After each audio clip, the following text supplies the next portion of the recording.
Mzee, hebu amka. Nyanyuka. Nyanyuka tuongee bwana mzee wangu. Mzee utaniuzi. Humu ndani tunaishi wawili tu. Nimeweka 1000 pale mezani sioni. Naomba niambie. 1000 ipo wapi? Nichukue kwenda kula. Sasa mzee wangu amekuruhusu nani? Uchukue amekuruhusu nani? Mimi sijipangia bajeti. Nimeiona iko ndani. Sawa, umeiona humu ndani. Unajua kama mimi nimepanga bajeti gani? Mzee wangu utaniuzi. Sasa unaanza kuniingia majukumu si ndio? Nakuuliza, unaanza kuingia majukumu yangu mzee? Mzee. Samahani. Mzee. Samahani baba. Nitakufanya kitu kibaya ambacho hutaweza kusaka katika maisha yako mzee wangu. Mimi sio mtu mzuri kabisa. Samahani. Usinipandisha hasira mzee wangu. Samahani mzee wangu. Mzee wangu. Kwanza vua. Vua kwanza, vua. Vua bwana. Vua nguo zangu kwanza. Vua bwana. Wewe kwanza nakuvisha mwenyewe afu unasema ajabu hapo. Vua nguo zangu. Ala, vua bwana.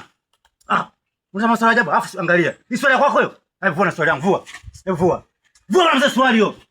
Eti nani maswali ajabu hapa? Hebu vua hapa.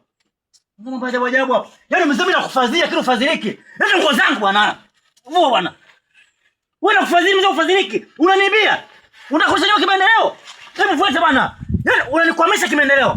Yaani nakufadhili ufadhiliki. Kweli kufadhili mfadhili mbuzi kimaendeleo atakuza. Wewe mzee ufadhiliki. Sasa naomba kwanza sikutaki. Mzee naomba ondoka. Samahani. Naomba ondoka bwana mzee wangu. Samahani. Hebu. Toka hapa. Wewe vipi wewe mzee wewe? Ala.